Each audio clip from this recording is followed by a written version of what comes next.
Saludos, yo soy Gonzalo Carpio, estudiante de la Universidad de Guayaquil, y les hablaré acerca de los fármacos transgénicos.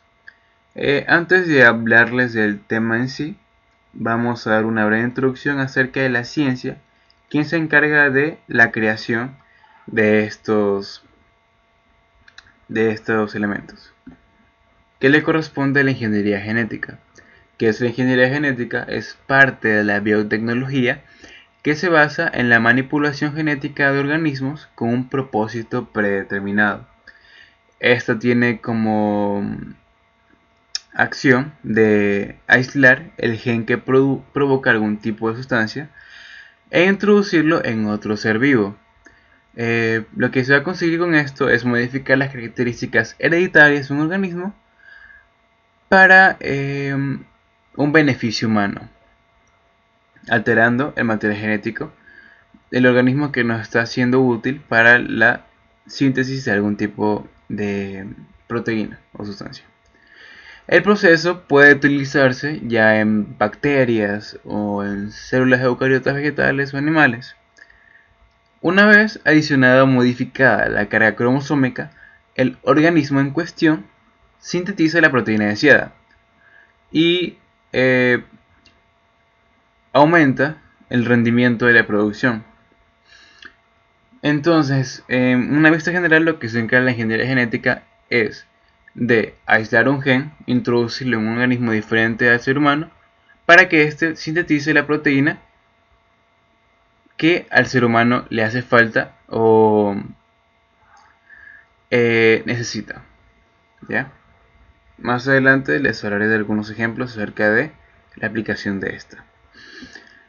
Ahora sí, en cuanto a los fármacos transgénicos, una vista general tenemos que el diseño de estos se produce mediante la tecnología del ADN recombinante, que prácticamente sería el proceso que les mencioné anteriormente, de aislar un gen e introducirlo en otro ser vivo para que éste la produzca. Es decir, produzca algún tipo de sustancia. Ya entre ellos los productos génicos más conocidos, que se ha realizado a partir de genes clonados, tenemos la insulina, que como sabemos es un elemento fundamental para tratar la diabetes, los interferones, las interleuquinas y la hormona de crecimiento o la somatostatina. La producción de fármacos transgénicos comúnmente se da a partir de cultivos, ya sea como cultivos de maíz, de tabaco, de arroz. Y como por ejemplo tenemos que en el caso del arroz, se ha modificado su ADN para que éste produzca lactoferrina y lisozima, que son dos proteínas que van a ayudar a la protección de la otitis en los bebés, contra la diarrea, contra infecciones respiratorias, entre otros tipos de infecciones.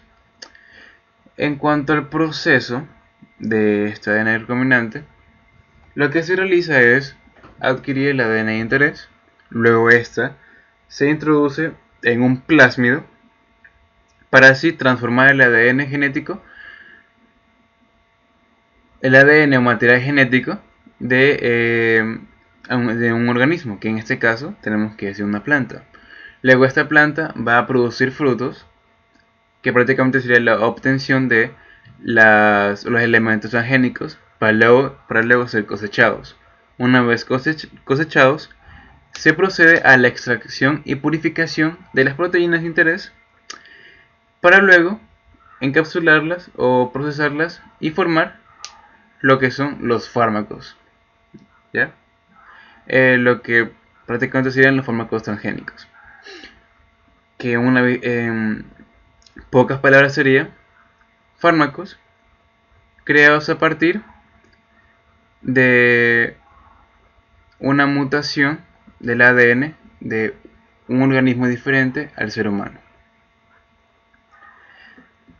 Gracias a los procedimientos ya sea de clonaje, de expresión y purificación, se trata de identificar la proteína clave en un proceso patológico, para luego aislarla y determinar su estructura para finalmente diseñar moléculas que inhiban su función.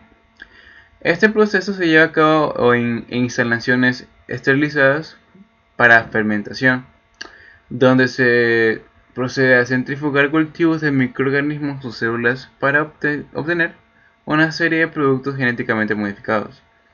Eh, por ejemplo, la sustancia más común en cuanto a la producción transgénica es la insulina, que se produce actualmente en cultivos bacterianos. En cuanto a la actualidad, tenemos que los fármacos que se utilizan son poco selectivos, por lo cual resultan tóxicos para el agente patógeno, como también para el hospedador, es decir, para nuestro cuerpo. Uno de los principales objetivos en cuanto al uso de la biotecnología es el desarrollo de fármacos cuya acción sea más selectiva. Es decir, que los fármacos comunes o los fármacos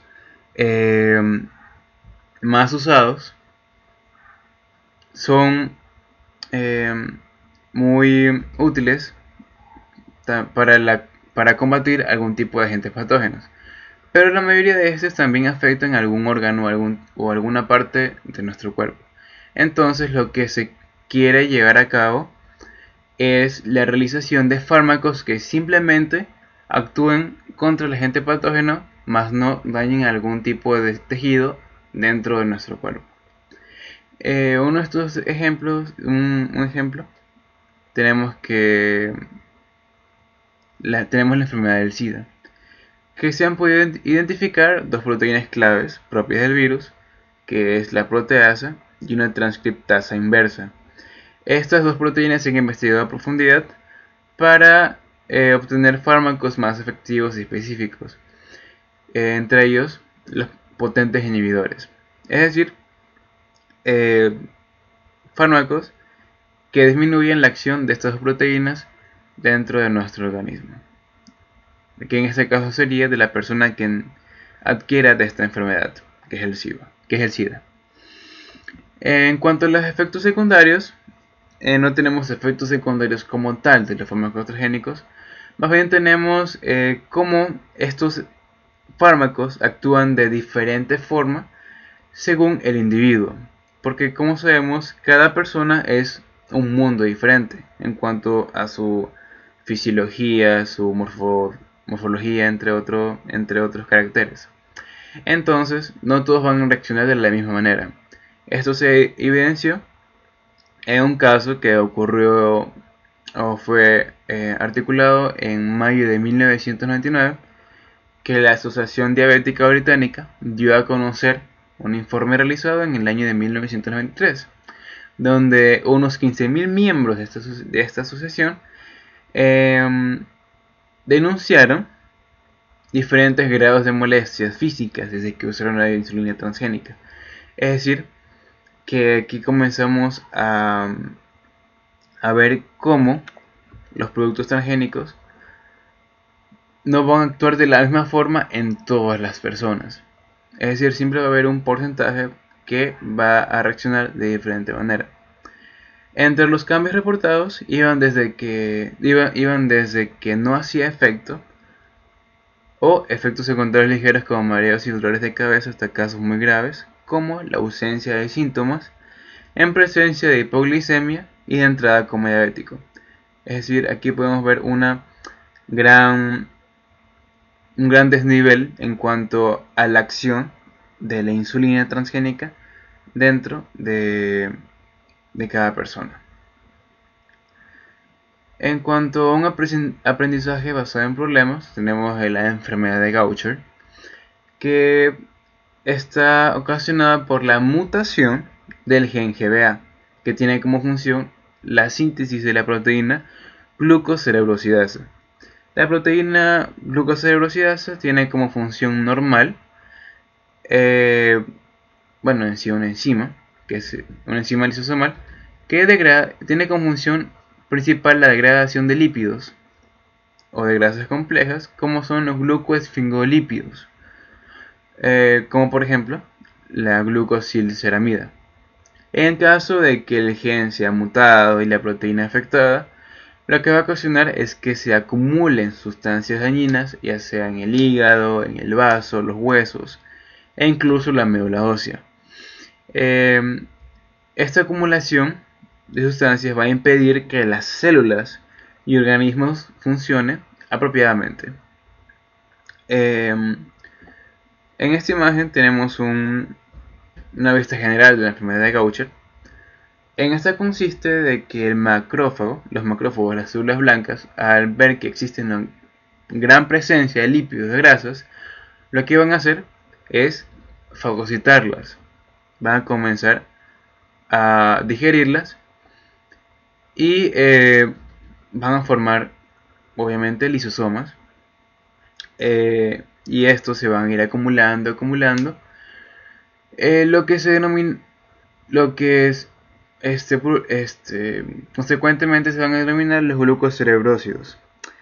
Una vez que una macrófago, una célula blanca, esté lleno de estos glucocerebrósidos, se le denomina una célula de Gaucher, que va a entorpecer la función celular y va a aumentar su volumen.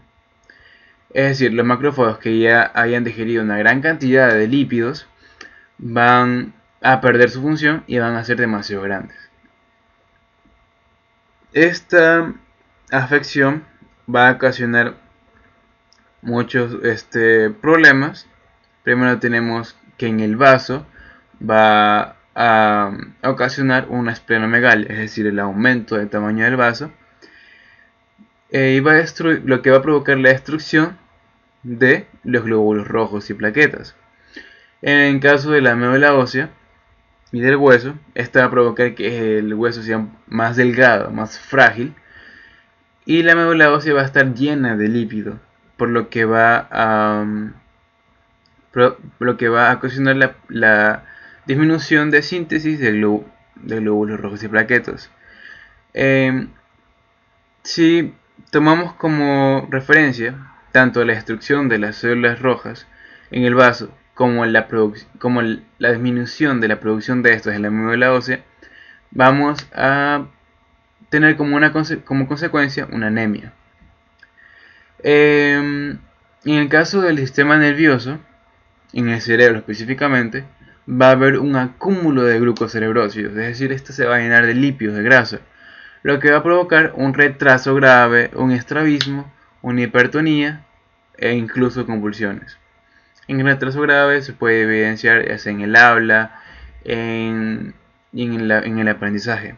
El estrabismo, como sabemos, es una afección ocular. La hipertonía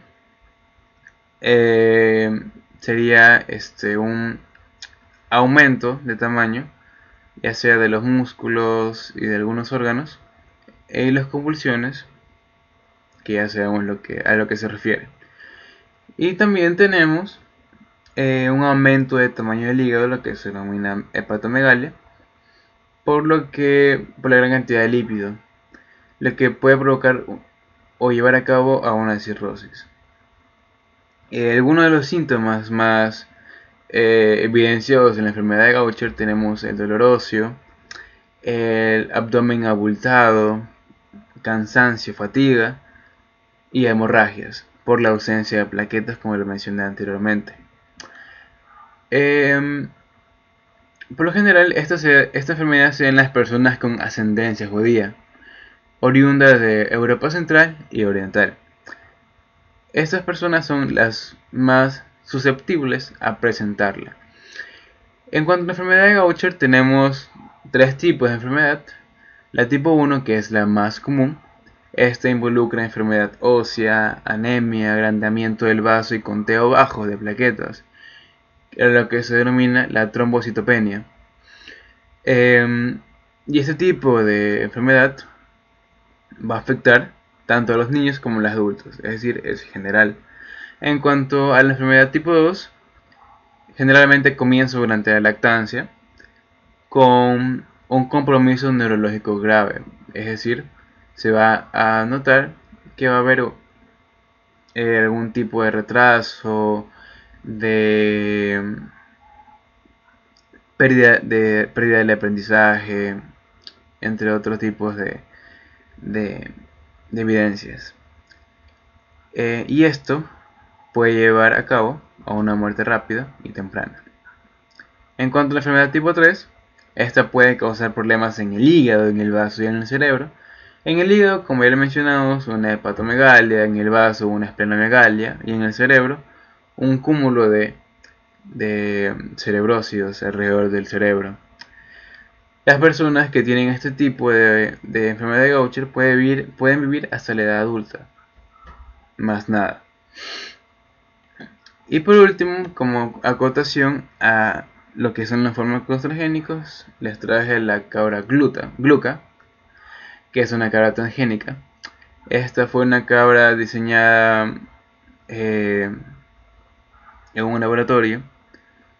Esta fue en la madre de esta cabra, fue en su ovocito, se realizó lo que es el ADN recombinante e ahí se introdujo el gen GBA para que esta cabra produzca la proteína glucocerebrosidasa, que como ya sabemos actúa en la en la descomposición de los glucocerebrósidos. Entonces, mediante esta cabra lo que se pretende realizar es poder combatir la enfermedad de Gaucher mediante la administración de glucocerebrosidasa a partir extraída de la cabra e introducirla a otro ser vivo. Esto ha sido todo, muchas gracias.